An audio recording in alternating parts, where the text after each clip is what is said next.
Hello everyone, dear student. आज के इस वीडियो में हम बात करने वाले हैं क्लास 11th की पॉलिटिकल साइंस। बुक 1 है हमारी, उसका चैप्टर नंबर 5वां करेंगे, विधायिका। और ये जो वीडियो है ये आपके न्यू सिलेबस के अकॉर्डिंग है, यानी कि 2024-25 का जो आपका सेशन है इसमें जौन से चैप्टर हैं वो सारे मैं आपको यहाँ पे कराने वाला हूँ। ठीक है, एक बार आप सिलेबस देख लीजिए। देखिए, आपकी जो बुक 1 है इसमें टोटल 10 चैप्टर दे रखे हैं और आज हम चैप्टर नंबर 5 करेंगे। इससे पहले के सारे चैप्टर मैंने करा रखे हैं, अगर आपने नहीं देखे हैं तो आप प्लेलिस्ट में जाके उनकी वीडियो को देख सकते हैं। चैप्टर 5 जो है आज की इस वीडियो में आपका कवर हो जाएगा। ठीक है, और ये जो आप वीडियो देख रहे हो, ठीक है, इसकी जो पीडीएफ है आपको हमारे टेलीग्राम ग्रुप में मिलेगी। क्लास 11 ESP के नाम से अपना टेलीग्राम पे ग्रुप है, आप वहां पे जाइए और पीडीएफ को फाइल्स के सेक्शन में जाके सर्च करोगे तो आपको मिल जाएगी, वहां से डाउनलोड कर सकते हैं। अगर आपको कुछ डाउट हो, कुछ पूछना हो तो आप डायरेक्ट मुझे इंस्टाग्राम पे मैसेज कर सकते हैं। एकलव्य स्टडी पॉइंट ये मेरा यूज़र नेम है। ठीक है, टाइम निकाल के मैं आपको रिप्लाई करने का प्रयास जो है ज़रूर करूँगा। और हाँ, एक इम्पॉर्टेंट इन्फॉर्मेशन है आपके लिए, आप हमारी वेबसाइट पे विजिट ज़रूर करो। एकलव्य स्टडी पॉइंट आपको गूगल में जाके सर्च करना है। ठीक है, और जब आप ये सर्च करेंगे तो आपके सामने हमारी वेबसाइट आएगी पहले नंबर पे। उसमें आपको, जैसे आप क्लास 11th के हो तो क्लास 11th पे क्लिक कर देना। जैसे ही आप क्लास 11th पे क्लिक करोगे तो उसके बाद आपके सामने सब्जेक्ट हो जाएंगे। ठीक है, सब्जेक्ट वाला ऑप्शन आएगा। अब जैसे सब्जेक्ट में आप जाओगे तो उसके बाद जैसे मान लो आपको पॉलिटिकल साइंस के नोट्स चाहिए तो आप पॉलिटिकल साइंस में जा सकते हो। फिर उसमें चैप्टर वाइज नोट्स आ जाएंगे, चैप्टर वाइज MCQ आएंगे। ठीक है, कई सारे ऑप्शन होंगे, आप उन पे जाके सर्च कर सकते हो। नोट्स हमने कुछ चैप्टर के डाल दिए हैं और कुछ चैप्टर के जल्दी ही आपको वहाँ पे नोट्स मिल जाएंगे। MCQ question, important question, long question, short question, हर तरह के क्वेश्चन आपको हमारी साइट पे आने वाले 1 महीने में यहाँ पे अवेलेबल हो जाएंगे। ठीक है, चलिए वीडियो को स्टार्ट करते हैं। देखिए, लास्ट चैप्टर में हमने क्या पढ़ा था कि सरकार जो होती है उसके सरकार के हमारे 3 प्रमुख अंग होते हैं। ठीक है, जिसमें विधायिका होता है, कार्यपालिका होता है और न्यायपालिका होता है। सभी के अपने अपने कार्य होते हैं। जैसे कि विधायिका का जो काम है, मुख्य काम, वो कानून बनाना है, ये हमने लास्ट चैप्टर में पढ़ा था। और कार्यपालिका जो है, विधायिका के द्वारा बनाए गए कानून जो होते हैं उसको लागू करवाती है। यदि कोई विवाद होता है तो उसको सुलझाने का काम कौन करती है? न्यायपालिका करती है। यानी कि तीनों के अपने अलग अलग क्षेत्र हैं, अलग अलग दायरे हैं, अलग अलग कार्य हैं। ठीक है, तीनों मिलकर कार्य करते हैं ताकि शासन व्यवस्था जो है अच्छे तरीके से चल सके और जन कल्याण हो सके, यानी जनता को फायदा हो सके। इन तीनों अंगों के बीच में, ठीक है, एक संतुलन बनाया जाता है। वो संतुलन किससे बनता है? हमारे संविधान के द्वारा। ये बेसिक सी बातें हैं जो कि हमने लास्ट चैप्टर में कर ली थी। अब हमें डिस्कस करना है। अगला क्वेश्चन है हमारा, अगला टॉपिक समझ लीजिए, विधायिका से क्या अभिप्राय है। यहाँ से आपका एक शॉर्ट क्वेश्चन आपके पेपर में पूछा जाता है, आपको विधायिका पता होना चाहिए। आपने नॉर्मली इतना पढ़ा है कि विधायिका जो होती है वो कानून बनाती है, बस आप इतना ही जानते हैं। अगर आप इसे डिटेल में जानना चाहते हैं तो यहाँ पे ध्यान से इसको देखिए, समझिए। देखिए, विधायिका जो होती है वो जनता के द्वारा निर्वाचित होती है।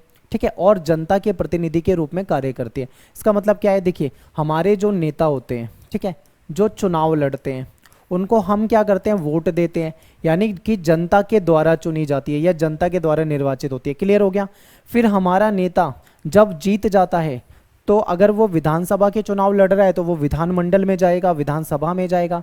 यदि वो लोकसभा का प्रतिनिधि है तो लोकसभा में जाएगा जीतकर। ठीक है, तो हमारे द्वारा जिताकर उनको हम भेजा जाता है और वो हमारे प्रतिनिधि के रूप में काम करते हैं। ठीक है, आगे देखिए, विधायिका जो होती है वो कानून का निर्माण करती है। बहुत सिंपल है, विधायिका का काम कानून बनाना होता है। संघ की विधायिका को संसद कहा जाता है। हमारे जो देश में सरकारें होती हैं, 2 प्रकार की मुख्य सरकार है, केंद्र सरकार, एक राज्य सरकार। एक तीसरे लेवल की सरकार भी है जिसको मैं आपको आगे बताऊंगा। ठीक है, अभी आप ये समझिए, 2 प्रकार की सरकार है, केंद्र की सरकार, एक राज्य की सरकार। जो केंद्र की विधायिका होती है उसको संसद कहा जाता है। ठीक है, संसद में क्या होता है? 2 सदन होते हैं, एक राज्यसभा और एक लोकसभा और राष्ट्रपति। इन तीनों से मिलकर हमारी संसद बनती है, ये हमें पता है, पहले से हमने पढ़ा हुआ है। लेकिन अगर हम बात करें राज्यों की, क्योंकि हमारे यहाँ पे 2 प्रकार की सरकार होती है, केंद्र की सरकार जो है, केंद्र की जो विधायिका है वो तो संसद कहलाएगी, लेकिन जो राज्य की सरकार होती है उसकी जो विधायिका होती है उसको विधानसभा या फिर विधानमंडल के नाम से हम जानते हैं। ठीक है, राज्यों की विधायिका को हम क्या कहते हैं? विधानसभा या फिर विधानमंडल। अब देखो, ये आपको समझ में आया होगा। थोड़ा सा यहाँ पे आपको समझना है कि 2 प्रकार की मुख्य सरकार है हमारे देश में। एक केंद्र सरकार जिसको संघ सरकार भी कहा जाता है, एक राज्य सरकार जो कि हमारे प्रांतों की सरकारें होती हैं। ठीक है, केंद्र सरकार की अगर मैं बात करूं तो केंद्र सरकार में क्या होता है? पूरे देश का शासन जो होता है केंद्र सरकार के हाथ में होता है, ये हमें पता है पहले से। अब चलते हैं राज्य सरकार को देखते हैं। देखिए राज्य सरकार जो होती है वो अपने राज्य में काम करती है। जैसे मान लो यूपी की सरकार है, उत्तर प्रदेश की, तो वो यूपी के लिए काम करेगी। मान लीजिए बिहार की सरकार है तो वो बिहार के लिए काम करेगी, ठीक है। लेकिन केंद्र की सरकार क्या करेगी, पूरे देश के लिए काम करेगी। ये दोनों के बीच में आपको अंतर समझ में आया। अब केंद्र की जो विधायिका होती है इसको हम संसद कहते हैं, यानी कि जो हमारे सांसद होते हैं, जो हमारे एमपी होते हैं, वो संसद में जाते हैं। लेकिन जो राज्य की विधायिका होती है इसको विधानसभा कहते हैं, ठीक है। हमारे जो एमएलए होते हैं वो विधानसभा में जाते हैं। ये क्लियर है आपको। अब मैंने आपको कहा था कि वैसे तो दो प्रकार की मुख्य सरकारें हैं, लेकिन एक इसके निचले लेवल की भी सरकार हमारे देश में होती है, जिसे हम तीसरा स्तर या फिर आपका स्थानीय शासन कह सकते हैं, या फिर इसको हम लोकल गवर्नमेंट कह सकते हैं, लोकल गवर्नमेंट, ठीक है। अब ये जो स्थानीय शासन है इसके ऊपर आपके एक अलग से चैप्टर भी है, उसको जब कराऊंगा तब आपको डिटेल में समझाऊंगा। फिलहाल समझिए तीसरे लेवल की जो सरकार होती है वो हमारी पंचायत वगैरह हो जाती है, ठीक है, या फिर नगर निगम हो जाते हैं उसमें, या फिर नगर पालिका हो जाती है, ठीक है, नगर पालिका। तो ये हमारे तीसरे लेवल की सरकार होती है जो इनसे भी नीचे होती है। अब देखते हैं सरकार के 3 अंग समझते हैं, ध्यान से आपको समझना है, यहाँ से आपके कुछ टॉपिक बनते हैं। देखिए सरकार के 3 प्रमुख अंग हैं जो कि हमने पहले भी पढ़ा था। एक कार्यपालिका है, ठीक है, एक विधायिका है और एक न्यायपालिका है। तीनों के काम अलग अलग है, आपने देखा था। कार्यपालिका जो होती है, ठीक है, वो क्या क्या काम करती है, तो जो विधायिका कानून बनाती है, विधायिका का काम कानून बनाना है। जो कानून विधायिका ने बना दिए उसको लागू करवाने का काम कौन करती है, कार्यपालिका करती है, ठीक है। जो कानून विधायिका ने बनाए उसको लागू कौन करवाएगी, कार्यपालिका करवाएगी। यदि कोई विवाद हो जाए, कोई समस्या हो जाए तो उसको सुलझाने का काम कौन करेगी, न्यायपालिका करेगी, ठीक है। विवादों को सुलझाने का काम करती है न्यायपालिका, न्याय देने का काम करती है न्यायपालिका। तो ये चीजें आपको पता होनी चाहिए, सिंपल सा है। आगे चलते हैं। क्वेश्चन ये बनता है कि भाई हमें संसद क्यों चाहिए, ठीक है, हमें संसद की नीड आखिर है तो क्यों है। तो देखिए विधायिका का जो काम है ना वो केवल कानून बनाना नहीं है। नॉर्मली हम क्या पढ़ते आ रहे हैं, हम यही पढ़ते हैं कि विधायिका का काम होता है कानून बनाना, न्यायपालिका का काम होता है कानून को लागू करना। तो यहाँ पे अगर मैं आपसे क्वेश्चन पूछूं क्या विधायिका का काम सिर्फ कानून बनाना है, तो इसका आंसर होगा नो, ठीक है, नहीं। विधायिका का काम कानून बनाना होता है, उसके अलावा भी विधायिका के पास बहुत सारे काम होते हैं जो कि आगे डिस्कस करेंगे। कानून बनाना तो विधायिका के काम में से केवल एक काम है, उसके अलावा भी और भी काम होते हैं, ठीक है। तो विधायिका के अनेक महत्वपूर्ण कार्यों में से कानून बनाना भी एक कार्य है। अब थोड़ा सा और डिटेल में समझते हैं। देखिए क्या होता है, संसद में बहुत से दृश्य देखने को मिलते हैं। संसद में हम क्या देखते हैं, आप कभी भी देखोगे टेलीविजन पे, लोकसभा राज्यसभा में, तो आपको क्या देखने को मिलता है संसद में, तो आप देखोगे वहां पे बहुत ज्यादा बहस चल रही होती है, ठीक है। एक पार्टी के नेता दूसरी पार्टी के नेताओं से बहस कर रहे होते हैं, ठीक है। वहां पे विरोध प्रदर्शन देखने को आपको मिलता है, वहां पे किसी किसी मामले पे सर्वसम्मति भी देखने को मिलती है, ठीक है। तो कहीं पे आपको सरोकार और सहयोग भी देखने को मिलता है, तो कहीं पे लड़ाई झगड़ा भी देखने को मिलता है। ये सब कहीं ना कहीं लोकतंत्र को जिंदा रखने के लिए जरूरी भी है, ठीक है। सरकार जो कार्य करती है अगर उसमें से कुछ नेगेटिव है तो विपक्ष का काम होता है कि उस नेगेटिव चीज़ों को जनता के सामने लाना और जनता की भलाई के लिए सरकार को जागरूक करना कि भाई ये काम गलत है, इसको नहीं करना, ठीक है, ये काम होता है।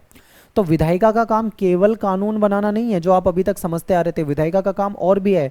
बहस करना होता है, उसे विरोध प्रदर्शन करने होते हैं, सर्वसम्मति करनी होती है, ठीक है। कई बार सहयोग की जरूरत पड़ती है, कानून बनाने होते हैं, कई तरह के काम होते हैं। विधायिका जो होती है वो जनप्रतिनिधि, जो हमारे नेता होते हैं, जिसको हम वोट देकर जिताकर भेजते हैं, चाहे हमारे एमएलए हों चाहे हमारे एमपी हों, उनका जनता के प्रति उत्तरदायित्व सुनिश्चित करती है। यानी विधायिका के जरिए ही हमारे नेताओं का जनता के प्रति एक जिम्मेदारी कहीं ना कहीं सुनिश्चित हो जाती है, ठीक है। हमने जिसको जिताकर आगे भेजा है, बाद में हम उससे ये सवाल कर सकते हैं कि भाई हम आपने हमारे लिए ये वादे करे थे, आप इसको पूरा क्यों नहीं कर रहे, ठीक है। इसके लिए कहीं ना कहीं एक उत्तरदायित्व बनाती है। और वास्तव में देखें तो लोकतंत्र का आधार जो होता है वो आपकी विधायिका ही है। आगे और समझते हैं थोड़ा डिटेल में। देखिए क्या होता है, ज़्यादातर लोकतंत्रों में अगर आज के समय में हम देखें तो कार्यपालिका जो है उसके मुकाबले विधायिका जो है अपना महत्व खो रही है। यानी कि कार्यपालिका तो महत्वपूर्ण हो रही है लेकिन विधायिका का वो महत्व नहीं रह गया है। लेकिन भारत में विधायिका का महत्व देखें तो आज भी है, वर्तमान समय में भी है। अगर एक शक्तिशाली मंत्रिमंडल, देखो कैबिनेट जो होती है, सरकार जो होती है, सरकार कोई, अब प्राइम मिनिस्टर अकेले थोड़ी सरकार चलाता है, प्राइम मिनिस्टर के पास एक कैबिनेट होती है, ठीक है, जिसमें बहुत सारे नेता होते हैं। प्राइम मिनिस्टर क्या करता है, काम को बांट देता है, जैसे खेल मंत्रालय किसी को दे देगा, रेल मंत्रालय किसी को दे देगा, कपड़ा मंत्रालय किसी को दे देगा, उद्योग मंत्रालय किसी को दे देगा, कृषि मंत्रालय किसी को दे देगा, ठीक है, सिंचाई विभाग और दुनिया भर के जो विभाग होते हैं वो अलग अलग नेताओं को दे दिए जाते हैं, जिससे, ठीक है, जिससे क्या होता है, उनकी जिम्मेदारी होती है अपने विभाग, अपने डिपार्टमेंट के प्रति। तो एक जो शक्तिशाली कैबिनेट होती है, एक ताकतवर कैबिनेट होती है, वो कहीं ना कहीं विधायिका में बहुमत की आवश्यकता होती है। यानी कि अगर आपके पास एक शक्तिशाली मंत्रिमंडल तभी हो सकता है जब आपको विधायिका में बहुमत हो। अगर विधायिका में बहुमत नहीं है तो ये सब नहीं हो पाएगा। ठीक है, आगे देखिए। नेता को भी संसद का सामना करना पड़ता है और संसद को अपने जवाबों से संतुष्ट करना पड़ता है। ठीक है, जो हमारे नेता होते हैं संसद में, उनसे तीखे सवाल पूछे जाते हैं जिसके जवाब देके उन्हें संतुष्ट करना होता है। तो ये विधायिका का महत्व है। यह हमें संसद की कहीं ना कहीं लोकतांत्रिक क्षमता के बारे में भी बता रही है, क्योंकि वहां पे आपको पता है वाद विवाद होता है, जो एक तरह से देखें लोकतंत्र में सबसे बड़ा खुला मंच होता है, जहां पे विपक्षी नेता, ठीक है, जो सरकार में होते हैं, सत्ता पक्ष में होते हैं, उनको दबोच लेते हैं, वहां पे उनसे सवाल पूछे जाते हैं। अपनी संरचनात्मक विशेषता के कारण ये सरकार के अन्य सभी अंगों में सबसे ज्यादा प्रतिनिधिक जो होती है वो हमारी विधायिका होती है। न्यायपालिका और कार्यपालिका से ज्यादा प्रतिनिधिक अगर हम देखें तो विधायिका होती है। विधायिका की भी महत्वपूर्ण जिम्मेदारी होती है। ठीक है, और फिर इसके पास सरकार, ठीक है, यानी कि इसके पास कार्यपालिका का चयन करने की भी एक क्षमता है और उसको बर्खास्त करने की भी शक्ति है। अगर विधायिका चाहे तो वो कार्यपालिका को बर्खास्त भी कर सकती है, उसके पास शक्तियां होती हैं, लेकिन संविधान के दायरे में रहकर। यदि लगता है कार्यपालिका अपने कार्य को सही से नहीं कर रही है तो ही ऐसा हो सकता है। ऐसे नहीं कि बिना मतलब में सत्ता के दम पर ऐसे कर दें, ऐसा नहीं होता। आगे देखते हैं। नेक्स्ट है संसद के दो सदन। अभी तक जो मैंने आपको समझाया मोटा मोटा आपको समझना था। क्वेश्चन जो आता है केवल एक ही आता है वहां से, जो मैंने बताया था कि विधायिका से क्या अभिप्राय है वो आप बता दोगे। फिर इसके बाद आपके क्वेश्चन बनते हैं यहाँ से। संसद के दो सदन, आप जानते हैं संसद के दो सदन हैं, राज्यसभा और लोकसभा। तो देखिए, भारत की जो राष्ट्रीय विधायिका है उसका नाम है संसद, यानी कि राष्ट्रीय विधायिका कह लो या फिर इसको केंद्रीय विधायिका कह लो। ठीक है, जो पूरे देश के लिए कार्य करती है वो हमारी संसद है। और जो राज्य की विधायिका होती हैं उसको हम विधानमंडल या विधानसभा कहते हैं। ठीक है, अब यहाँ पे देखो जो चुनाव होते हैं हमारे यहाँ पे, ठीक है, 3 प्रकार के चुनाव होते हैं, क्योंकि 3 प्रकार की सरकार बनाई जाती है। या तो आपके लोकसभा के चुनाव होंगे, ठीक है, या आपके विधानसभा के चुनाव होंगे, या आपके पंचायत वगैरह के चुनाव होंगे। पंचायत हो गया, इसको आप नगर निगम के चुनाव कह सकते हो या नगर पालिका के चुनाव कह सकते हो। ठीक है, इस तरह के चुनाव जो होते हैं। अब ये 3 प्रकार के चुनाव जो मेन है, इसमें जनता डायरेक्ट भाग लेती है। लोकसभा में अगर जो लोकसभा के चुनाव होते हैं उससे जो सरकार बनती है वो केंद्र की सरकार बनाती है, यानी कि पूरे देश की सरकार बनाती है। जैसे अभी लोकसभा के चुनाव हुए हैं जिसमें एनडीए जीती है, उसके बाद मोदी जी तीसरी बार प्रधानमंत्री चुनकर आए हैं, तो ये लोकसभा के चुनाव थे। इसके अलावा विधानसभा के चुनाव अलग होते हैं। विधानसभा के चुनाव राज्यों के लिए होते हैं। जैसे मान लो यूपी में चुनाव होता है तो वहाँ पे यूपी की सरकार बनेगी, बिहार में चुनाव होता है तो वहाँ पे बिहार के लिए सरकार बनेगी, या किसी पंजाब या किसी अन्य राज्य के लिए चुनाव होता है तो उसके लिए वहाँ की सरकार बनेगी, तो उसको विधानसभा कहते हैं। ठीक है, पंचायत आप जानते हैं लोकल लेवल पे होता है, गांव वगैरह में है तो पंचायत होता है, शहरों में होते हैं तो नगर पालिका नगर निगम होता है। तो ये 3 प्रकार की सरकारें हैं हमारे यहाँ पे। तो यही आपको बताया जा रहा है कि जो राष्ट्रीय विधायिका है उसको संसद कहते हैं, राज्य की विधायिका को विधानमंडल या विधानसभा कहते हैं। भारतीय संसद जो है उसमें 2 सदन होते हैं। ठीक है, लोकसभा राज्यसभा आगे बढ़ेंगे। और जब किसी विधायिका में 2 सदन होते हैं तो उसको द्विसदनात्मक विधायिका कहते हैं।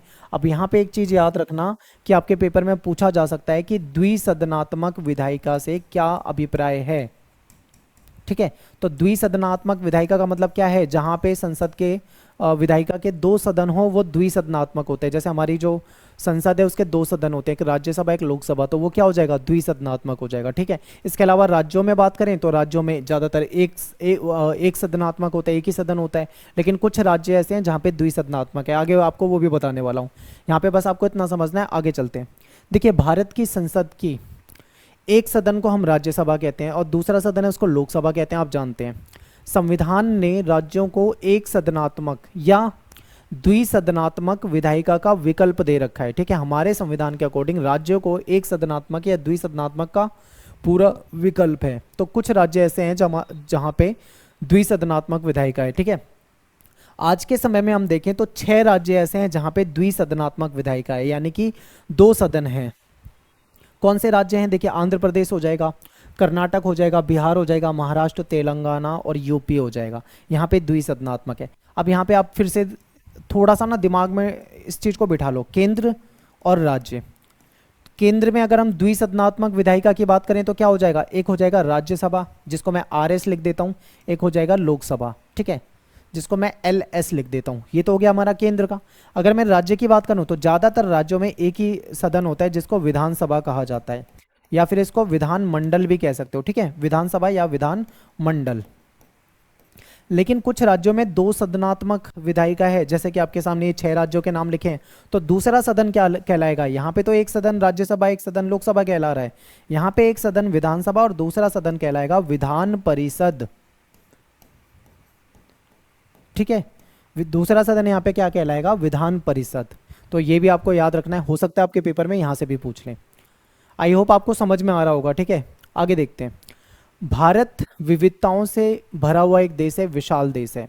ऐसे में द्विसदनात्मक जो विधायिका हमारे वहाँ पे होती है वो कहीं ना कहीं राष्ट्रीय विधायिका की आवश्यकता हमारे यहाँ पे है। देखिए, हर देश में सिचुएशन जो होती है अलग होती है। कुछ देश ऐसे भी हैं जहाँ पे एक सदनात्मक है और वहाँ पे काम चल जाता है, लेकिन दूसरे सभी देशों में एक जैसी व्यवस्था नहीं होती, तो कहीं पे द्विसदनात्मक की भी जरूरत पड़ती है। ठीक है, और द्विसदनात्मक की जरूरत हमें क्यों पड़ती है? क्योंकि समाज में अब, ठीक है, जो भी वर्ग रहते हैं, सभी वर्गों और देश के सभी क्षेत्रों या भागों को पूरे तरीके से प्रतिनिधित्व मिल सके, इसलिए द्विसदनात्मक की हमें जरूरत है। खासकर भारत को, जो एक विशाल क्षेत्रफल वाला देश है और विशाल आबादी वाला देश है, ऐसे में हमें जरूरत है द्विसदनात्मक। एक सदनात्मक में हमारा काम वैसे भी नहीं चलेगा। ठीक है, आगे देखो, द्विसदनात्मक विधायिका का एक लाभ ये है कि संसद के प्रत्येक निर्णय पर दूसरे सदन में पुनर्विचार हो जाता है। बिल्कुल, देखिए, जैसे मान लो कोई विधेयक लाया गया लोकसभा में, ठीक है, कोई विधेयक है जो कि लोकसभा में लाया गया, तो लोकसभा में उस पर चर्चा होगी, ठीक है, डिस्कशन होगा अच्छे तरीके से। उसके बाद वो दूसरी सदन में यानी राज्यसभा में भी जाएगा। तो यानी कि क्या होता है, 2 बार उस पर चर्चा हो जाती है, 2 बार उसमें पुनर्विचार हो जाता है। तो एक तरह से ये सही है, अच्छा है। ठीक है, आगे देखते हैं। एक सदन में लिया गया निर्णय जो होता है वो दूसरे सदन में निर्णय के लिए भेजा जाता है। यानी जब मान लीजिए लोकसभा में कोई बिल लाया गया, वहां से तो पास हो गया, फिर दूसरे सदन में राज्यसभा में फिर जाएगा, तो वहां पे दोबारा से उसमें विचार किया जाएगा। तो समझो, 2 बार जाएगा तो कहीं ना कहीं उसके चांस ये हो जाते हैं कि सही ही हो रहा होगा सब कुछ। इसका मतलब ये है कि प्रत्येक विधेयक जो भी जा रहा है उस पर 2 बार विचार होएगा, 2 बार चर्चा होगी। इससे हर मुद्दे को 2 बार जांचने का मौका मिल जाएगा। ठीक है, मान लो कोई कमी है जो लोकसभा में पास हो गया, नहीं पता लगी, लेकिन राज्यसभा में हो सकता है उसमें कोई कमी पे जिक्र हो जाए, डिस्कशन हो जाए, तो वहां पे जांचने का मौका मिल जाता है। यदि एक सदन जल्दबाजी में कोई फैसला ले ले मान लो, तो दूसरे सदन में बहस होती है और कहीं ना कहीं वहां पे पुनर्विचार हो जाएगा। तो द्विसदनात्मक जो विधायिका होती है उसके ये लाभ होते हैं, फायदे होते हैं। अब बात करते हैं राज्यसभा पे। राज्यसभा से आपके पेपर में क्वेश्चन आ जाते हैं कभी कभी लोकसभा से पूछ लेते हैं। सिंपल सा क्वेश्चन आता है, राज्यसभा को समझ लो। देखिए, राज्यसभा हमारी संसद का एक सदन है, इसको उच्च सदन कहा जाता है। उच्च सदन इसलिए कहा जाता है क्योंकि राज्यसभा कभी भी भंग नहीं हो सकती। भंग होने का मतलब क्या है कि एक साथ राज्यसभा के सारे सदस्य उनका कार्यकाल पूरा नहीं होता, ठीक है, खत्म नहीं होती। राज्यसभा हमेशा चलती रहती है और ये राज्यों का प्रतिनिधित्व करती है। नाम से ही पता लग रहा है, राज्यसभा, राज्यसभा, राज्य मतलब राज्य का प्रतिनिधित्व करेगी। क्लियर है? आगे देखो, राज्यसभा एक स्थायी सदन है, यानी परमानेंट सदन है। इसके सदस्य जो हैं 6 वर्ष के लिए निर्वाचित होते हैं और हर 2 साल के बाद क्या होते हैं, इसके 1/3 जो सदस्य होते हैं उनका कार्यकाल पूरा हो जाता है। ठीक है, 1/3 सदस्यों का कार्यकाल पूरा हो जाता है और इन सीटों के लिए, ये जो जितनी भी सीटें खाली हुई है उस पर दोबारा से चुनाव होता है। ठीक है, और इसको कभी भंग नहीं किया जा सकता। ये आपके पेपर में पूछा जाता है, इसको बिल्कुल लाइन को याद कर लो। राज्यसभा के सदस्यों का चुनाव जो होता है अप्रत्यक्ष प्रणाली से होता है, ये भी इंपॉर्टेंट है। ठीक है, जैसे हम राज्यसभा के जो चुनाव होते हैं उसके लिए हम वोट नहीं करेंगे, हम ये नहीं कि आप जाओगे वोट करके आ जाओगे। फिर अप्रत्यक्ष प्रणाली है, यानी कि हमारे द्वारा जिताए गए जो हमारे एमएलए वगैरह होते हैं वो वोटिंग करते हैं राज्यसभा के लिए। क्लियर है? डायरेक्ट हम नहीं कर रहे हैं इनको वोट। ये भी इंपॉर्टेंट था, ये लाइन याद रखना है बिल्कुल, हो सकता है पेपर में ऐसी ऐसी चीज़ें पूछ लें। अब देखो, किसी राज्य के लोग राज्य की विधानसभा के सदस्यों को चुनते हैं। नॉर्मली यही होता है कि हम क्या करते हैं, जैसे मान लो मैं दिल्ली में रहता हूँ, मैं आपको अपना एग्जाम्पल दे देता हूँ। ठीक है, मैं दिल्ली में रहता हूँ। जब दिल्ली के जो विधानसभा के इलेक्शन होंगे तो मैं जाऊँगा, उसमें वोट करूँगा। हो सकता है मैंने जिसको वोट किया उसको ज़्यादा वोट मिले और वो जीत भी जाए, तो वो क्या बन जाएगा, हमारा एमएलए बन जाएगा। इसको हम क्या बोलेंगे हिंदी में, उसको विधायक भी कहते हैं हम। ठीक है, हमारे द्वारा जिताया गया या मेरे द्वारा जिताया गया या आपके द्वारा जिताया गया एमएलए वोट करेगा राज्यसभा के सदस्य के लिए। ठीक है, मैं वोट नहीं करूंगा, मेरे द्वारा जिताया गया एमएलए वोट करेगा। आसान है, आगे देखते हैं। फिर क्या होता है, जो हमारा एमएलए या विधायक होता है वो राज्यसभा के जो सदस्य होते हैं उसको चुनने के लिए वोटिंग करता है। राज्यसभा में अधिकतम सदस्य जो हैं 250 हो सकते हैं, जिसमें से 238 जो होते हैं वो राज्यों से होते हैं और 12 सदस्य जो होते हैं राष्ट्रपति के द्वारा मनोनीत होते हैं। ये इंपॉर्टेंट है, ये लाइन याद रखना। कुल सदस्यों की बात करें अगर हम, तो 250 हो सकते हैं। ठीक है, जिसमें से 238 तो फिक्स हैं, ये राज्यों से होते हैं। ठीक है, ये तो फिक्स है, लेकिन ये जो 12 सदस्य हैं ये राष्ट्रपति मनोनीत कर सकता है इनको। और ये जो 12 होते हैं ये अलग अलग क्षेत्रों से हो सकते हैं। हो सकता है वो कला के क्षेत्र से हो, कोई कलाकार हो, साहित्य के क्षेत्र से हो, कोई कवि हो, कोई लेखक हो, ठीक है, साहित्यकार हो, या वो विज्ञान के क्षेत्र से हो सकता है, समाज सेवा के क्षेत्र में किसी ने समाज सेवा में अच्छा काम किया हो तो राष्ट्रपति उसको भी राज्यसभा का सदस्य बना सकता है, या खेल जगत से भी हो सकता है, जैसे सचिन तेंदुलकर हैं, क्रिकेटर थे। ठीक है, वो क्या कर, वो भी राज्यसभा के सदस्य बने हुए हैं। तो इस तरीके से राष्ट्रपति उनको बना सकता है। ये 12 सीटें जो हैं राष्ट्रपति बना सकता है। वो कहाँ से होंगे आप बता दोगे कि कला के क्षेत्र से, साहित्य के क्षेत्र से, ठीक है, विज्ञान के क्षेत्र से, समाज सेवा के क्षेत्र से, कोई भी व्यक्ति को वो बना सकते हैं। तो इस तरीके से सीटें भरी जाती हैं। और देखो, राज्यसभा का जो प्रतिनिधित्व होता है उसमें मेनली 2 प्रकार के सिद्धांतों का प्रयोग किया जा सकता है। वो एक तो तरीका ये है कि देश के सभी क्षेत्रों को असमान आकार और जनसंख्या के आधार पे, ठीक है, आधार होने के बावजूद भी समान सबको प्रतिनिधित्व दे दिया जाए। यानी कि जैसे कि एग्जांपल देता हूँ, गोवा आपने देखा है, गोवा क्या है, भारत का एक छोटा सा राज्य है। ठीक है, और इसकी जनसंख्या जो है वो कम है। यूपी जो है भारत का एक बड़ा राज्य है, इसकी जनसंख्या जो है ज़्यादा है। 2 राज्यों का मैंने यहाँ पे एग्जाम्पल ले लिया, एक गोवा एक यूपी। गोवा बहुत छोटा राज्य है, कम जनसंख्या है, यूपी की जनसंख्या बहुत ज़्यादा है और बड़ा राज्य है। या तो दोनों को बराबर सीट दे दो कि जितनी सीट यूपी को मिलेगी उतनी ही सीट, जैसे मान लो 10 सीट इसको दे देते हैं तो 10 सीट इसको भी दे देंगे।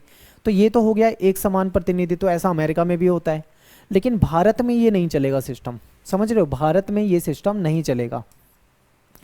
अमेरिका जैसे देश में चल जाता है लेकिन भारत में नहीं चलेगा। तो हमारे यहाँ पे ये वाला सिस्टम नहीं अपनाया गया है। ठीक है, तो फिर दूसरा कौन सा तरीका अपनाया गया है? दूसरा तरीका समझिए।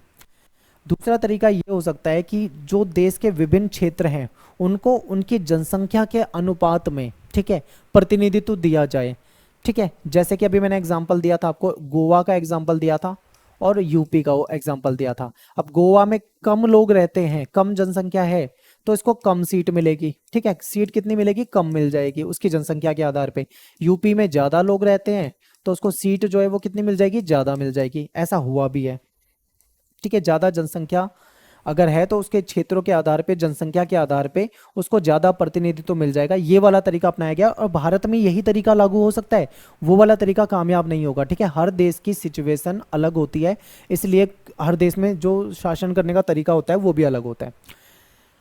आगे जो मैंने आपको बताया था उसका यहाँ पे एग्जाम्पल भी आपको मिल जाएगा तो आपको और अच्छे से समझ में आएगा। लेकिन आप पहले अमेरिका का समझ लो। ठीक है, अमेरिका का समझोगे तो आपको और अच्छे से समझ में आएगा। देखिए, अमेरिका में क्या है, जो उनका जो दूसरा सदन है उसको सीनेट कहा जाता है।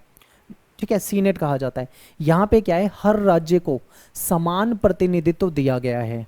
ये सभी राज्यों में समानता स्थापित करता है। कितने, चाहे वो राज्य छोटा हो, उसकी आबादी छोटी हो, चाहे वो राज्य बहुत बड़ा हो, उसकी आबादी बहुत ज़्यादा हो, लेकिन सबको समान माना गया है। इसका अर्थ यह भी है कि छोटे राज्यों को बड़े राज्यों के बराबर प्रतिनिधित्व मिल जाएगा। ठीक है, लेकिन हमारी राज्यसभा में अमेरिकी प्रतिनिधित्व प्रणाली से अलग तरीका अपनाया गया है। हमारे देश में तरीका नहीं चल पाएगा। हमारे यहाँ पे क्या किया गया है ये समझिए। हमारा जो संविधान है उसमें 4थी अनुसूची में हर राज्य से निर्वाचित होने वाले जो सदस्य हैं उसकी संख्या तय कर दी गई थी। ठीक है, हमारी चौथी अनुसूची में फिक्स कर दी गई थी कि भाई यूपी की राज्यसभा में इतनी सीट होगी, पंजाब की इतनी होगी, बिहार की इतनी होगी, पहले से फिक्स कर दी गई। किस आधार पे फिक्स की गई? उनकी जनसंख्या के आधार पे, क्योंकि भाई बड़ी जनसंख्या वाला राज्य है तो ज़्यादा सीटें मिलेगी, कम जनसंख्या वाला राज्य है तो कम सीटें मिलेंगी। तो ऐसा हमारे यहाँ पे किया गया और ये चीज़ कामयाब है हमारे जैसे देश में। तो देखिए, यदि हम राज्यसभा में प्रतिनिधित्व के लिए अमेरिका की समान प्रतिनिधित्व वाली प्रणाली का प्रयोग करें तो क्या परिणाम होगा? एग्जाम्पल है आपके सामने, उदाहरण। तो एग्जाम्पल देखिए, अगर हम इंडिया में अमेरिका वाला सिस्टम अपना ले तो क्या होगा? कल्पना करो, देखिए 20 करोड़ से ज़्यादा जनसंख्या है हमारे उत्तर प्रदेश की, वहाँ पे, ठीक है, वहाँ पे दूसरा जो राज्य है 6.10, यानी 6 लाख, मान लो 6 लाख की जनसंख्या वाला एक राज्य है सिक्किम।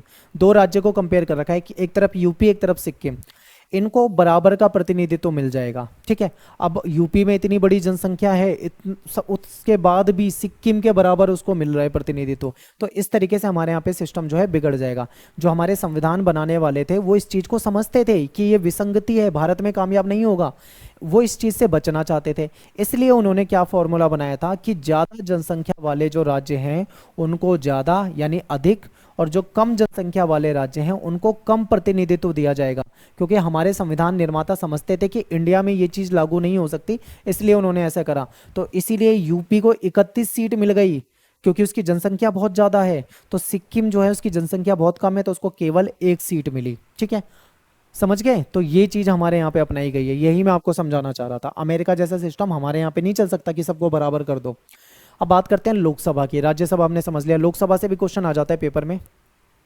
देखिए, लोकसभा जो है और राज्यों की जो विधानसभा है इसके लिए हम डायरेक्ट चुनाव करते हैं। राज्यसभा में मैंने आपको क्या बताया था, हम वोट नहीं करते, हमारे द्वारा जिताए गए एमएलए वोट करते हैं। लेकिन लोकसभा में ऐसा नहीं होता, लोकसभा में हम डायरेक्ट वोट करके आते हैं और जो विधानसभा होती है उसमें हम डायरेक्ट वोट करके आते हैं। तो ये आपको पता होना चाहिए, प्रत्यक्ष है, इसको प्रत्यक्ष निर्वाचन कहेंगे।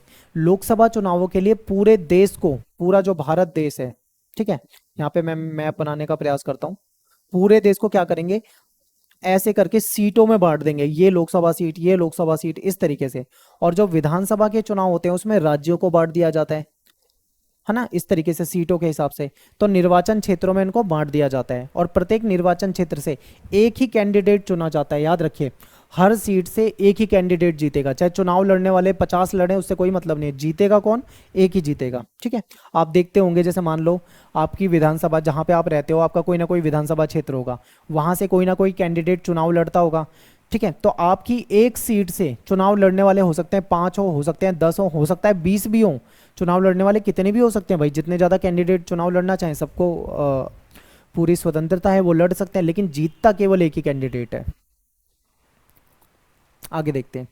चुनाव जो होता है सार्वभौमिक वयस्क मताधिकार के आधार पे होता है, यानी कि किसी के साथ भी कोई भेदभाव नहीं होता, चाहे स्त्री हो चाहे पुरुष हो, ठीक है, चाहे किसी भी जाति का हो, किसी भी रंग रूप का हो, किसी भी धर्म को मानने वाला हो, किसी भी जगह का रहने वाला हो, भारत का नागरिक है तो उसको वोट देने का अधिकार है।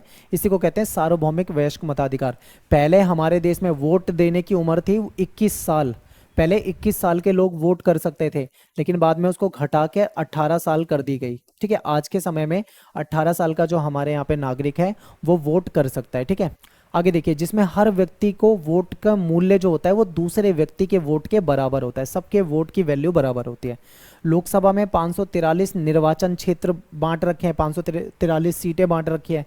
लोकसभा के लिए सदस्यों को 5 साल के लिए चुना जाता है। जो कैंडिडेट यहाँ पे चुनाव जीत कर आता है उसका जो कार्यकाल होता है वो 5 साल का होता है। लेकिन यदि कोई दल या दलों का गठबंधन सरकार ना बना सके या प्रधानमंत्री राष्ट्रपति को लोकसभा भंग करने का, ठीक है, सलाह दे, तो लोकसभा को 5 साल से पहले भी भंग किया जा सकता है। इसका मतलब क्या हुआ, राज्यसभा को नहीं भंग किया जा सकता, लेकिन लोकसभा, जैसे मान लीजिए कोई सरकार है वो चुनकर आती है, ठीक है, तो वो 5 साल के लिए चलती है, लेकिन अगर बीच में वो अपना बहुमत खो देती है तो सरकार गिर जाती है, लोकसभा भंग हो सकती है, या खुद भी चाहे तो लोकसभा को भंग कराया जा सकता है और नए सिरे से दोबारा चुनाव कराए जा सकते हैं। ठीक है, आगे देखो, लोकसभा में राष्ट्रपति 2 सदस्यों को मनोनीत करता था, मैंने यहाँ पे लिखा है करता था, जैसे राज्यसभा में राष्ट्रपति 12 सदस्यों को मनोनीत करता है, ऐसे ही लोकसभा में भी 2 सीटें रिजर्व थी। किसके लिए? एंग्लो इंडियन समुदाय के लिए होती थी। अब इस कोटे को खत्म कर दिया गया है, ये जो आरक्षण है अब इसको समाप्त कर दिया गया है। अब एंग्लो इंडियन वाली सीट जो है वो नहीं रही। ठीक है, तो ये लाइन याद रख सकते हो तो याद रख लेना, हालांकि इसकी ज़रूरत नहीं थी क्योंकि अब ये सीट ही अगर ख़त्म कर दी गई है, लेकिन फिर भी नॉलेज के लिए ये पॉइंट आपको याद रखना है। ठीक है, आगे देखो, अब हमने क्या पढ़ा? लोकसभा भी पढ़ लिया, राज्यसभा भी पढ़ लिया। अब हम करेंगे लोकसभा की शक्तियों को राज्यसभा की शक्तियों से कंपेयर। लोकसभा की शक्तियां क्या होती हैं इसको देखते हैं। तो देखिए, आप देख पा रहे होंगे लोकसभा जो है वो संघ सूची, समवर्ती सूची, ठीक है, इन विषयों पे कानून बना सकती है। कोई धन विधेयक हो, ठीक है, या कोई सामान्य विधेयक हो, इसको प्रस्तुत करवा सकती है लोकसभा, उसको पारित करवा सकती है। ये लोकसभा के पास शक्तियां होती हैं। ठीक है, कर का प्रस्ताव, कोई टैक्स का प्रस्ताव है, बजट को पेश करना, या वार्षिक वित्तीय वक्तव्य जो होता है, लेक्चर जो होते हैं, उसको स्वीकृति देती है।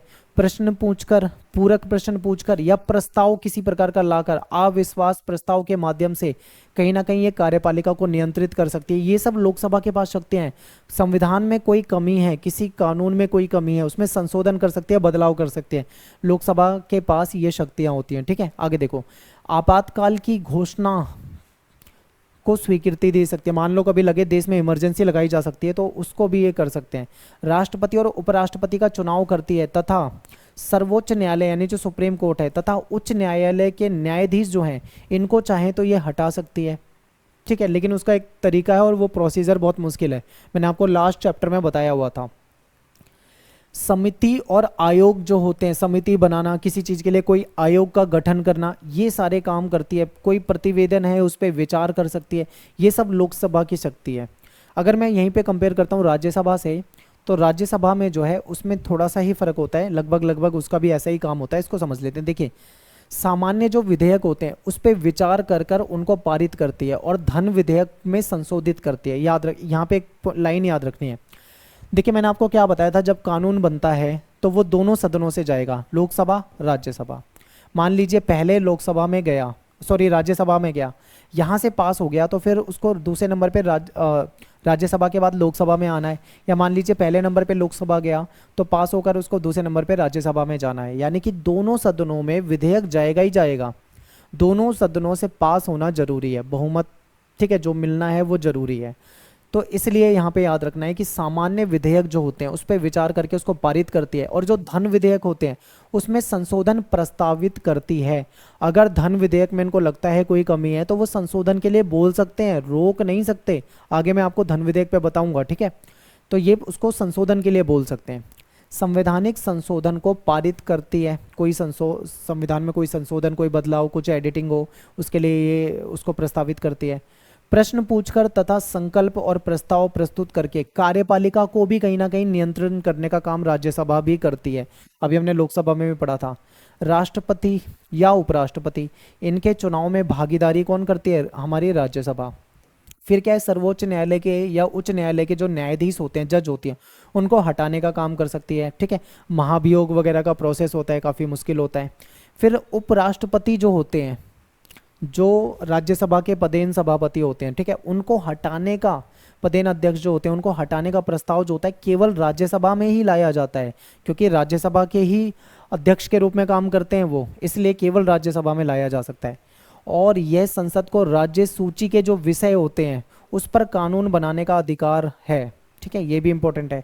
तो थोड़ा सा ही इनमें अंतर है, ये दोनों इनकी शक्तियाँ आपको पता होना चाहिए। इसके बाद एक क्वेश्चन आता है आपके पेपर में, सिंपल है, बहुत बार आ जाता है पेपर में क्वेश्चन। संसद के प्रमुख कार्य क्या हैं? संसद जो होती है हमारी वो क्या काम करती है? आपने संसद देखा होगा, संसद के जरिए कानून बनाए जाते हैं, ये आपने देखा है। ठीक है, कार्यपालिका पे नियंत्रण भी कर सकती है हमारी संसद। वित्तीय कार्य, बजट वगैरह पारित करने का काम भी संसद से ही होता है। आप देखते हो बजट आता है तो वहाँ पे संसद में लाया जाता है। संविधान में कोई संशोधन करना है, कुछ बदलाव करना है तो वो भी संसद से होता है। ठीक है, इसके अलावा निर्वाचन से रिलेटेड कोई कार्य है वो संसद में होगा। न्यायिक कार्य भी हो सकता है, प्रतिनिधित्व तो होता है। ठीक है, विदेशी नीति पर कोई नियंत्रण वगैरह जो है काम करना है संसद से होगा। बहस का एक मंच होता है जहाँ पे ओपन बहस होती है। विचारशील कार्य जो करने होते हैं वो भी संसद से होते हैं। तो ये सारे संसद के प्रमुख कार्य होते हैं। ये आपके पेपर में इस चैप्टर से क्वेश्चन बहुत पूछा जाता है। मैं आपको बता रहा हूँ मोस्ट इंपॉर्टेंट क्वेश्चन है इस चैप्टर में कि बताइए संसद जो होती है वो कानून कैसे बनाती है। कानून बनाने का एक पूरा प्रोसेस होता है, वो प्रोसेस आपको बिल्कुल ध्यान से समझना है, बहुत आसान है, नहीं समझोगे तो मुश्किल लगेगा, समझोगे तो बिल्कुल ईजी है। ठीक है, देखिए संसद का मुख्य काम होता है वो होता है जनता के लिए कानून बनाना। ठीक है, कानून बनाने के लिए एक प्रक्रिया होती है, उसको अपनाया जाता है।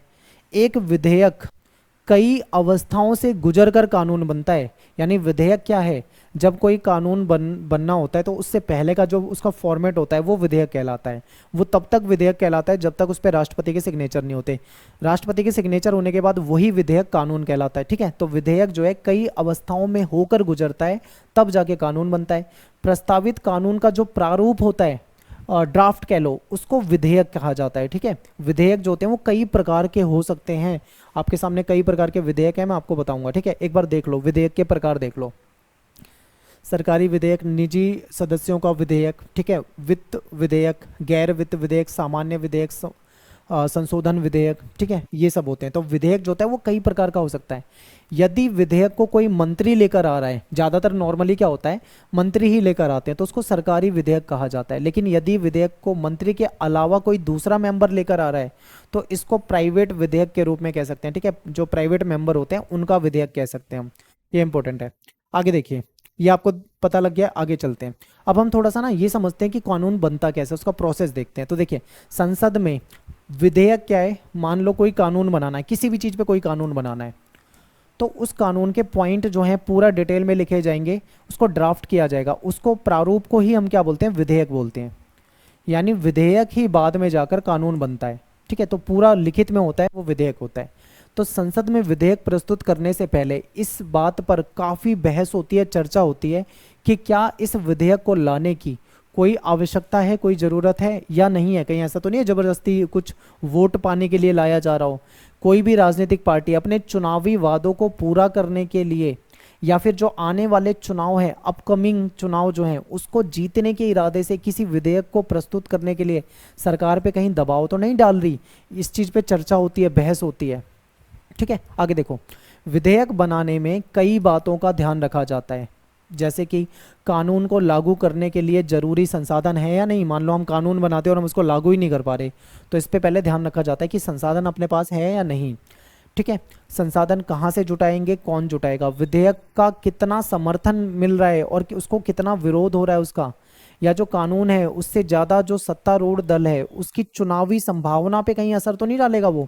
इस चीज़ को भी ध्यान में रखा जाता है। ठीक है, ये सारी चीज़ों को ध्यान में रखा जाता है। आगे देखिए, गठबंधन सरकारों के युग में सरकार द्वारा जो प्रस्तावित विधेयक था उसको गठबंधन के सभी घटक दल को भी समर्थन प्राप्त होना चाहिए। बिल्कुल, जब किसी के अपने दम पे सरकार बनी हो तब तो वो विधेयक को अपने पास करा ही लेगा, उसमें कोई दिक्कत नहीं आएगी। लेकिन अगर मान लो गठबंधन की सरकार है, 2 या 3 पार्टियों ने मिलकर गठबंधन बनाया, कोई सरकार चाहे कोई विधेयक को ला रही है, तो फिर उन तीनों की सहमति, उन सब की सहमति होनी चाहिए, तभी वो लाया जा सकता है। ठीक है, इन व्यवहारिक बातों की उपेक्षा नहीं की जा सकती। इन बातों की, कानून बनाने का जो निर्णय है उसको लेने से पहले जो कैबिनेट होती है, मंत्रिमंडल होती है, वो भी उस पर विचार करती है, चर्चा वगैरह करती है। एक बार जब मंत्रिमंडल उस नीति को यानी उस पॉलिसी को स्वीकार कर लेती है, तब विधेयक का प्रारूप यानी उसका जो ड्राफ्ट होता है उसको बनाने का काम शुरू होता है। विधेयक जिस मंत्रालय से रिलेटेड है, मान लो कोई रेलवे से रिलेटेड कानून लाना है तो वो रेल मंत्रालय हो गया उससे रिलेटेड, वो उससे रिलेटेड मंत्रालय ही उसको लेकर आता है। ठीक है, वही उसका प्रारूप तैयार करवाता है। आगे देखते हैं, विधेयक जो है वो संसद के किसी भी सदन में लाया जा सकता है। ठीक है, अब यहाँ पे देखो बहुत सारे बच्चे कहते हैं सर कौन से सदन में पहले लाया जाता है, लोकसभा या राज्यसभा। किसी में भी लाया जा सकता है। ठीक है, आप चाहो तो पहले लोकसभा में ले आओ, फिर दूसरे नंबर पे राज्यसभा पे ले जाओ। आप चाहो तो पहले राज्यसभा में ले आओ, बाद में लोकसभा में ले जाओ। तो इस तरीके से किसी भी सदन में लाया जा सकता है। ठीक है, किसी भी सदन में लाया जा सकता है। जिस विषय का विधेयक हो उस विषय से जुड़ा मंत्री जो होता है अक्सर वही उसको लेके आता है। ये मैंने आपको स्टार्टिंग में भी बता दिया था। धन विधेयक, ये आपके पेपर में आती है लाइन, धन विधेयक को केवल लोकसभा में ही प्रस्तुत किया जाता है। पहले लोकसभा में पारित जब वो हो जाएगा, लोकसभा से पास हो जाएगा, उसके बाद उसको राज्यसभा में भेज दिया जाएगा। याद रखना, बाकी सभी विधेयक को पहले किसी भी सदन में ले जा सकते हैं, लेकिन अगर वो धन विधेयक है तो पहले उसको लोकसभा में लाना है। अगर वो लोकसभा से पास हो गया तब राज्यसभा में जाएगा, यानी राज्यसभा में सेकंड नंबर पे जाएगा। क्लियर है? आगे देखो, विधेयक जब एक सदन में पारित हो जाता है तब दूसरे सदन में भेजा जाता है। ये मैंने आपको स्टार्टिंग में बता दिया था। जब विधेयक दूसरे सदन में भी पास हो जाता है, पारित हो जाता है, उसके बाद उसको राष्ट्रपति के पास भेजा जाता है, और फिर राष्ट्रपति की भी अगर स्वीकृति मिल जाती है, सिग्नेचर हो जाते हैं, तो विधेयक विधेयक नहीं रहता, अब ये विधेयक कानून बन जाता है। ठीक है, एग्जाम्पल से समझा देता हूँ। मान लीजिए कोई विधेयक है, पहले वो राज्यसभा में लाया गया, राज्यसभा से उस पर चर्चा हुई, बहस हुई, वहां से पास हो गया। अब कहाँ पे जाएगा?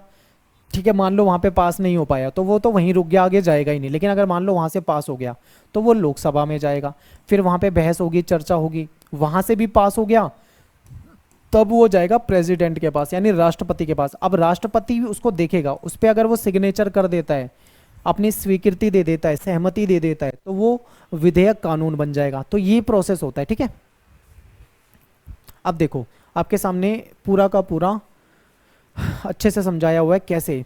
शुरू में होता है विधेयक, मान लो कोई विधेयक गया लोकसभा में, फिर वहां पे चर्चा बहस होगी, वोटिंग कराई जाएगी, लोकसभा से अगर पास हो गया तो जाएगा राज्यसभा में। ठीक है, राज्यसभा से भी अगर पास हो गया तो जाएगा राष्ट्रपति के पास, राष्ट्रपति से भी पास हो गया तो बनेगा कानून। ये प्रोसेस होता है। अब यहाँ पे आप आगे पीछे भी कर सकते हो, लोकसभा की जगह राज्यसभा, राज्यसभा की जगह लोकसभा भी कर सकते हो, क्योंकि जाना तो दोनों ही सदनों में है। धन विधेयक को, धन विधेयक पे मैंने बताया था ना कि केवल लोकसभा में पहले लाया जाता है। अब समझिए, धन विधेयक को राज्यसभा या तो स्वीकार कर सकती है, या तो उसको बोले हाँ ठीक है, या फिर संशोधन प्रस्तावित कर सकती है। अब एक एग्जांपल से समझो, ये समझना है क्योंकि ये पेपर में आएगा और ये कंफ्यूज करता है। मान लो कोई धन विधेयक है, वो सबसे पहले लोकसभा में ही लाया जाता है, तो लोकसभा में लाया गया, वहां से वो पास हो गया, अब वो गया राज्यसभा में। तो राज्यसभा के पास दो ऑप्शन है, या तो उसको स्वीकृति दे देगी, हाँ ठीक है हमें कोई दिक्कत नहीं, वोटिंग करके उसको आगे भेज दिया, या फिर उसको कहेगी इसमें संशोधन करो, हमको इसमें कुछ कमी लग रही है। अब ऐसे में लोकसभा के पास ऑप्शन क्या है, वो चाहे तो उसमें संशोधन करे और चाहे तो संशोधन ना करे। मान लो लोकसभा ने उसमें कोई संशोधन नहीं करा, वापस भेज दिया कि नहीं भाई हम ना कर रहे संशोधन, सब ठीक है इसमें, तो फिर राज्यसभा को पास करना ही होगा। राज्यसभा इसको मना नहीं कर सकती, ये याद रखना। राज्यसभा जो होती है वो धन विधेयक को अस्वीकार नहीं कर सकती। यदि मान लो राज्यसभा ने 14 दिन तक उस पे कोई, मान लो कोई विधेयक राज्यसभा पे गया और 14 दिन तक राज्यसभा ने उसमें कोई निर्णय नहीं लिया, तो उसको माना जाएगा कि राज्यसभा ने उसको मान लिया है। ठीक है, उसको पारित माना जाता है। विधेयक के बारे में राज्यसभा के द्वारा प्रस्तावित संशोधनों को लोकसभा मान भी सकती है और नहीं भी। ये मैंने आपको बताया था ना, मान लो लोकसभा में गया, लोकसभा में पास हो गया, राज्यसभा में गया, राज्यसभा ने बोला कि भाई इसमें संशोधन करो, इसमें कमी है, ये कमी है, इसको ठीक करो। अब लोकसभा ने बोला भाई हम नहीं करते ठीक, हमें कोई कमी नजर नहीं आ रही, पास करो, तो फिर राज्यसभा की मजबूरी हो जाएगी, उसको पास ही करना पड़ेगा। क्लियर है? नेक्स्ट देखो, संसद कार्यपालिका को कैसे नियंत्रित करती है। ये इंपॉर्टेंट क्वेश्चन है, कभी कभी पूछ लेते हैं। देखिए, जिस दल या दलों के गठबंधन को लोकसभा में बहुमत मिलता है, आपको पता है उसकी देश में सरकार होती है, केंद्र में सरकार होती है, उसी दल के सदस्यों को मिलाकर संसदीय लोकतंत्र में कार्यपालिका बनाई जाती है। ठीक है, ऐसा हो सकता है कि बहुमत की ताकत पाकर ये कार्यपालिका अपनी शक्तियों का कहीं गलत इस्तेमाल ना करने लग जाए।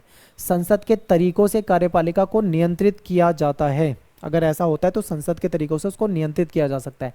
ऐसी स्थिति में क्या होता है, संसदीय लोकतंत्र जो होता है वो मंत्रिमंडल को तानाशाही में बदल सकता है, जिससे मंत्रिमंडल जो कहेगा सदन को वही मानना पड़ेगा, अगर तानाशाही सिस्टम हो जाता है।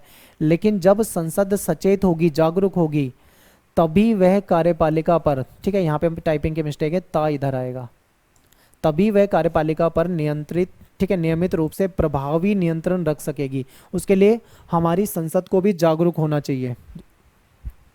नेक्स्ट है हमारा कि संसद के द्वारा कार्यपालिका को नियंत्रित करने के कुछ तरीके होते हैं। जैसे कि सबसे पहला है बहस करना, कि कुछ भी करे, कुछ भी मुद्दा हो, बहस करो, पूछो उनसे सवाल।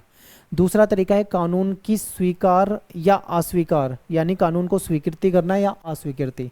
तीसरा है वित्तीय रूप से नियंत्रित करना उसको, और फिर अविश्वास प्रस्ताव भी लाया जा सकता है अगर जरूरत लगती है तो।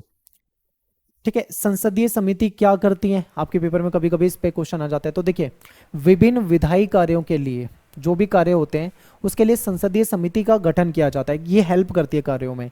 ये समिति केवल कानून बनाने में ही नहीं बल्कि सदन के जो डेली के जो काम होते हैं उसमें भी बहुत महत्वपूर्ण भूमिका निभाती है। संसद केवल अपने अधिवेशन के दौरान ही बैठती है, क्योंकि संसद के अधिवेशन होते हैं उसी दौरान बैठती है, ठीक है। इसलिए उनके पास कम समय होता है। किसी कानून को बनाने के लिए उससे जुड़े विषय का गहन अध्ययन करना पड़ता है, सालों की रिसर्च करनी पड़ती है, कई वर्ष लग जाते हैं, काफ़ी समय लग जाता है, ठीक है। तो इसका अध्ययन करना पड़ता है, इसके लिए उस पर ज़्यादा ध्यान और समय देने की जरूरत पड़ती है। तो ये जो समितियां होती है कहीं ना कहीं उस कार्य में मदद करती हैं। इसके अलावा और भी महत्वपूर्ण काम होते हैं, जैसे कि विभिन्न मंत्रालय जो हैं वो अगर अनुदान मांगे तो उसका अध्ययन करना कि भाई जरूरत है देने की या नहीं है, उसका अध्ययन करना। विभिन्न विभागों के द्वारा जो खर्चा कर दिया गया है पैसा, उसकी जांच करना, कहीं कोई गलत तरीके से पैसा तो नहीं खर्च कर दिया गया। मान लो किसी पे भ्रष्टाचार का कोई मामला है तो उसकी जांच पड़ताल करना, ये सारे काम करती हैं समितियां। विभिन्न विभागों से रिलेटेड ऐसी 20 समितियां हैं। ये स्थायी समितियां विभिन्न विभागों के कार्य को देखती हैं, उनके बजट को देखती हैं, उनके खर्चे को देखती हैं, उनसे रिलेटेड जो विधेयक होती है उसकी देखरेख करती हैं, ठीक है। ये सारा काम करती हैं। तो संसदीय जो समिति होती है बहुत महत्वपूर्ण कार्य होता है इनका, ये इंपॉर्टेंट है। नेक्स्ट है हमारा कि संसद जो है स्वयं को कैसे नियंत्रित करती है। संसद खुद को भी नियंत्रित करती है, तो उसके कई सारे तरीके हैं। देखिए, संसद का जो अध्यक्ष है वो विधायिका का कार्यवाही सदस्य के रूप में, ठीक है, सर्वोच्च अधिकारी होता है, सबसे ऊपरी। यदि कोई सदस्य मान लो सदन के नियमों का उल्लंघन कर रहा है, कोई नहीं मानता सदन के नियमों को, या गलत भाषा में बोलता है या कुछ गलत हरकत कर रहा है, तो ऐसे में जो अध्यक्ष होता है, ठीक है, वो उसको सदन से बाहर कर सकता है, कुछ दिनों के लिए उसको सस्पेंड भी कर सकता है। यदि कोई सदस्य अपने दल के नेतृत्व के आदेश के बावजूद सदन में उपस्थित ना हो या दल के निर्देश के विपरीत सदन में मतदान करे, यानी अपनी पार्टी के विपक्ष में कोई मतदान कर दे, ठीक है, या दल की सदस्यता से कोई त्यागपत्र दे दे, तो उसको दल बदल कहा जाता है। कभी कभी ना दल बदल वाला पूछ लिया जाता है आपसे। अध्यक्ष उस सदन से उसकी सदस्यता को अयोग्य भी ठहरा सकता है, अगर अध्यक्ष को लगता है कि कोई ऐसा कार्य कर रहा है तो यहाँ पे अपना चैप्टर जो है वो खत्म हो जाता है। आई होप आपको वीडियो समझ में आई होगी। चैप्टर थोड़ा लंबा है, डिटेल में आपको समझाया है, क्वेश्चन बहुत लिमिटेड आते हैं। अभी तो मैं आपको चैप्टर की थ्योरी करवा रहा हूँ, लेकिन मैं आपको इसके इंपॉर्टेंट क्वेश्चन करवाऊंगा। जब आपको इंपॉर्टेंट क्वेश्चन करवाऊंगा तो आपको बहुत आसान लगेगा। 2-4 लिमिटेड क्वेश्चन आते हैं, विधायिका क्या है, राज्यसभा की शक्तियाँ पूछ लेते हैं, कभी कभी लोकसभा की शक्ति पूछ लेते हैं, ठीक है, राज्यसभा के सदस्य का चुनाव कैसे होता है, द्विसदनीय विधायिका क्या होती है, बहुत बेसिक क्वेश्चन आते हैं। क्वेश्चन आंसर करवाऊंगा तो बहुत आसान लगेगा, ठीक है। मिलते हैं नेक्स्ट वीडियो में। Thanks for watching. जय हिंद, जय भारत।